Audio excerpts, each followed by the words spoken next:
Okay, ito muli ang inyong Pinoy Firearms Instructor. At bago ako bumati at magpasalamat ay gusto ko lang munang basahin ang comment ni Otep. Okay. Magre-reaction lang ako dito sa kasi may tama din itong comment na to kaya gusto kong nagko-comment kayo para mai-correct natin. Okay, hindi ko minamasama yung mga nagko-comment. Mas maganda ngayon nagko-comment kayo para may maiko-correct tayo. Okay, ang sabi niya ay yung nag-video tayo nung papaano ang mabilis ang pagtanggal ng bala o empty shell sa chamber. Ito ang comment niya. Medyo delikado ganyang pag-clear ng jam lalo na sa 40 caliber. May possibility na tumama sa ejector ang primer na live bullet. Huwag takpan ang ejector port.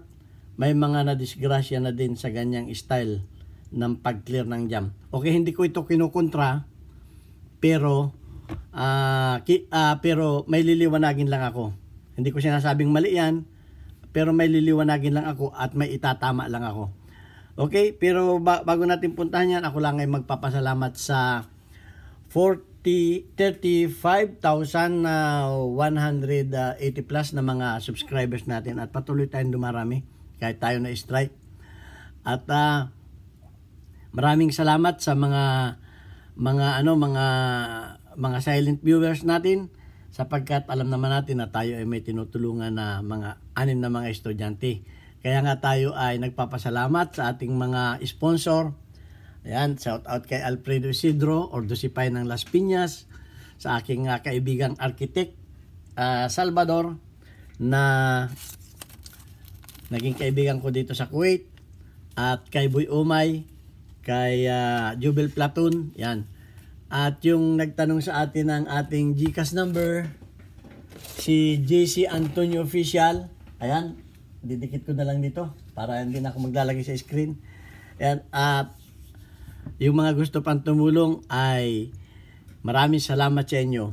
May na-receive akong text sa aking anak, may nagpadala ng please, ang GCash ay hindi naman nakasulat doon kung sino yung nagpadala. Please mag-comment kayo, sir, nagpadala po ako.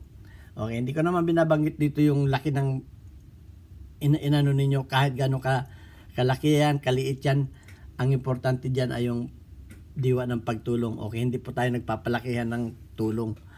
Okay, at gusto ko ring sabihin sa inyo, kasi may nagtitext din sa akin na humihingi din ng tulong sa akin. Ako po ay kaya ako humihingi ng ayuda sa inyo dahil nga ang kinikita ko dito sa YouTube ay napakaliit. Wala pa pong 5,000 minsan sa isang buwan. Ay ang ating budget sa ating estudyante sa isang linggo 6,000. So dumudukot pa ako sa sarili kong bulsa. Kaya nga ako nagpapasalamat sa ating mga kaibigan na nagbibigay sa atin. So may mga nagtitik sa akin na humingi din ng tulong. So hindi ko po kaya 'yun kasi nga malaki na rin yung pera na kumbaga hindi sapat yung kinikita natin dito sa YouTube para itulong do sa ating 6 na estudyante. Siyempre yung ating mga scholar ayan po ay ating priority. Kaya hindi pa po ako makakatulong sa inyo. Ngayon kung lumaki ang ating YouTube channel at may sobrang pera na marami ang mag-sponsor sa atin, willing ako magbigay sa mga iba pang nangangailangan.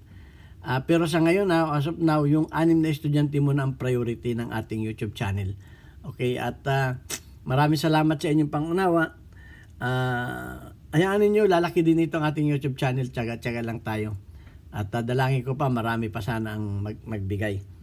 Ayan, at ano pa ba? Magpapasalamat din ako kay Umbet, yung kaibigan ko dito sa Kia Motors Kuwait. Yan, na nagpadala rin sa atin. Okay, si Umbet na taga Kia Motors, at shout out din sa kanyang mga tropa na si Yasin, Apollo, Aname, Mary Grace, Rodora. Okay, welcome kayo anytime dito sa ating shooting range. May nag-text sa atin kung saan daw itong ating shooting range. Mayadin shooting range sa Bahan. I-google ninyo at Google Map at makikita ninyo. Okay, marami na rin taxi na may alam dito, yung mga nandito sa Kuwait. Ayan. So, ngayon ay ating tatalakayin yung tanong na posibilidad ba na na pumutok, na tumama yung primer. Na tumama yung primer sa sa extractor, sa ejector. Okay. So kung makikita natin naman 'yan, mahirap tumama yung mahirap tumama yung ejector sa primer. Pero po pwede rin tumama 'yon kung mali ang inyong pamamaraan. Ganito 'yan mga kaibigan. So kung napapansin ninyo, yung tinuro ko ay pag hindi pumutok ay kasi kami mga shooter, pag hindi pumutok ay basyo naman yung nakalagay dito ha.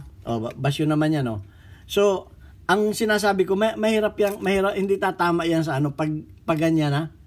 Hindi yan tatama sa 101%, hindi yan tatama sa sa ejector ang primer. Kasi nga ganyan ang nangyari. Siyempre pag umatras ng ganyan lalaglag na yun dito. Okay, so kaya nga ang sabi ko baka hang fire yung nangyari.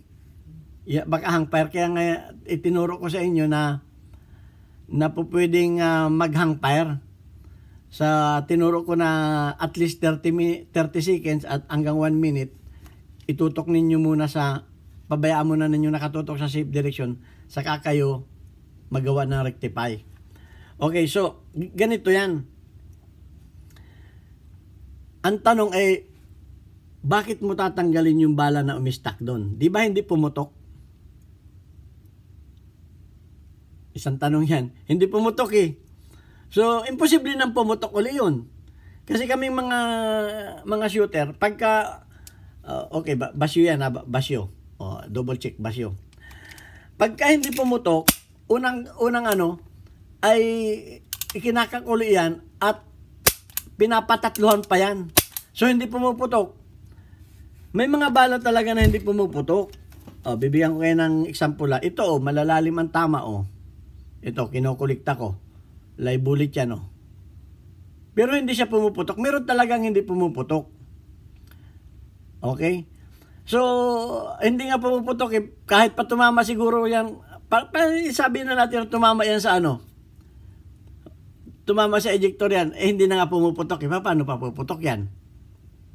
So, hindi ko inaalis na may na-aksidente na ganun. Ang theory ko dun ay hang fire. Sakto nung ginanon niya ay pumutok. Dahil nga hang fire, delayed yung hang fire po, yung delayed ang burn ng powder. Kasi nga may mga maliit lang yung ignite nung may diferensya yung primer, malit lang yung ignite niya, so hindi karak-karakang nasunog agad yung mga pulbura. Maliit lang yung niya. At naging slow burn siya. Kaya pumutok. Maaring hang fire yun, saktong ginanon niya pumutok. Pero ang sabi ko nga, paano puputok yan? Ay kaya mo nga tatanggalin ay hindi pumutok. At una pa, kung walang diferensya ang ang bala mo, siyempre, hindi ka naman magtatanggal ng siyempre, pagka magtatanggal ka, una mong gagawin ay ganyan. Okay, pagka hindi matanggal, pagka matigas, saka mo gagawin 'yon. Okay? So, pero bigyan natin ng katuwiran yung tumama sa posible ba na tumama yung ejector? Yung ejector sa primer. Posible po. Bakit? Mali ang ginawa. Nung siya ay nagtanggal, okay nung siya ay nagtanggal, hindi siya nag-release ng magazine. Okay? Papakita ko sa inyo basyo yung nakalagay dyan basyo. Papakita natin basyo wala. Para ma-safe tayo basyo. So, nung siya ay nagtanggal, hindi siya nag-release ng magazine. So, hindi lumaglag yung bala. Ang nangyari diyan, pag hindi lumaglag yung bala niyan, pupwedeng nandyan lang yan. Oh, pupwedeng nandyan lang yan. Ngayon, sa kagaganon mo, pupwedeng pupwede kung hindi ka naglaglag kung hindi ka nag-release ng magazine. So, kaya nga itinuturo natin yung safe na pamamaraan kasi nga pagka mali ang ginagawa natin ay pwede tayong madisgrasya. Kaya nga sabi ko, safety ang gagawin natin. So, siguraduhin natin na walang magazine. Okay? Sisiguraduhin natin na walang magazine. At may tuturo pa ako sa inyong isa na halimbawa naman at may mga instances din na talagang hindi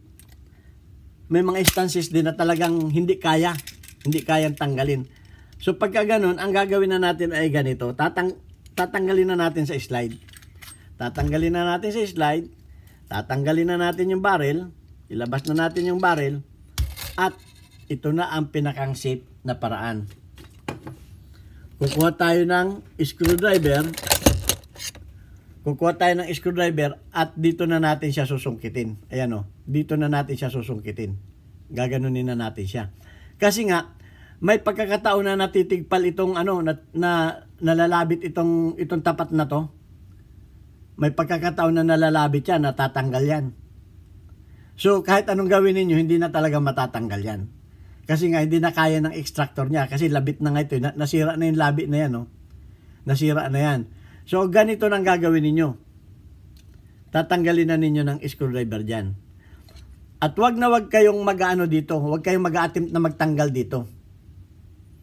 Wag kayong mag-attempt na magtanggal dito. Kukuha kayo ng dowel tapos papaluin ninyo. Ay kung live bullet yun, ay posibleng pumutok yan. Wag kayong gagawa ng ganun. Ganito ang gawin ninyo. Yan, tanggalin na ninyong ganyan ng screwdriver. So, yun lang ang masasabi ko doon. Pag mali ang ating pamamaraan at hindi natin alam, talagang may disgrasya na ano. So nagpapasalamat ako dito sa nag-comment nito at nagkameron tayo ng kalinawan. Okay, sino ba ito?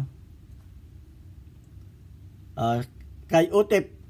Okay, thank you Otip sa iyong comment at nagkameron tayo ng awareness. Hindi ko sinasabi na walang nangyayaring ganon, pero may posible nga kung hindi natin alam ang pamamaraan. Dapat walang magazine. Kasi nga kung walang magazine at nahulog natanggal sa extractor yung bala at nandoon lang tapos ganun-ganunin natin, pwede rin yun. Pero ang sa akin lang paano pa puputok? Kahit tumama sa primer yan, kahit pa puputok hindi na nga pumutok kaya natin tinatanggal. So, yun lang ang aking logic doon. So, sana maunawaan din ninyo ako at maganda yung ganyan na may nagko-comment para naliliwanagan natin. Okay? So, siyempre, yung aking paliwanag nung una ay kulang dahil may siyang ating oras, hanggang 15 minutes lang tayo. 15 minutes ang video natin. So, naliwanagan tayo. Okay? At laging safety. Yan, nalaman natin yung hang fire at nalaman din natin na hindi ko nabanggit na magtanggal ng magazine yung una. Natatandaan ko, hindi nagtanggal. So, kasi kung hindi kayo nagtanggal ng magazine, pwedeng mangyaring tumama sa primer. At tumama yung primer dito sa ejector. Kasi nga, bibitaw yun at yun ay papatong yung bala dito at sa kagaganon ninyo ay maano. Kaya nga pagka nag-jam, ang unang tinuturo ko ay release magazine pag nag-jam. So tatandaan niyo, pag nag-jam ang baril niyo, release magazine agad. Wag na ninyong ganunin. Kasi may nangyayari nga na ganun. Hindi nagre-release ng magazine, ginaganon-ganon. So yun ay double feed. Sa double feed nangyayari yun. Ang nangyayari yun kasi may yung double feed, may nakasaksak sa chamber. Tapos yung yung kasunod na bala, ang puputok. Itong kasunod na bala ang puputok. Kasi nga, yung dito, yung sunod na bala ay hindi papasok sa chamber, at pag ito ay, yung sunod na bala ay natanggal dito, nakaganyan na yan, posible nang tamaan niya ng, kasi pag ganyan na, sasayaw na yan, posible na yan tamaan ng ng ejector. So pero kung wala kayong magazine ay 100% hindi yan tatamaan ng ejector. Kasi nga walang magazine eh. Diretsong hulog na yan. Kung yan ay matanggal na dito, kung mawala na yan sa chamber, diretsong laglag na yan dito. Diretsong laglag na yan. Dahil wala na ngang magazine, hindi na yan pipermis dito sa ibabaw. So yan, medyo common sense din lang ang ating ginagamit, at maganda rin yan na nalalaman natin lahat, napapag-aralan natin lahat, na natin. So thank you very much sa inyo lahat, at sana ay panatilihin natin na alalahanin lagi ang safety, kagaya ng laging pinapalaala ni Ordo Sipay na safety first. Yan. At maraming salamat sa inyo. Thank you very much. Hanggang sa muli nating videos. At pilitin ninyo na i-share yung ating mga video para pag nag 250 views na yan, magdadalawa ako ng upload sa isang araw. Kaya yung pang umaga ko i-share ka kaagad ninyo para mag 250, para sa hapon mag-share ulit ako ng isang video para makadalawang videos tayo. Okay, hanggang dito na lamang. God bless us all.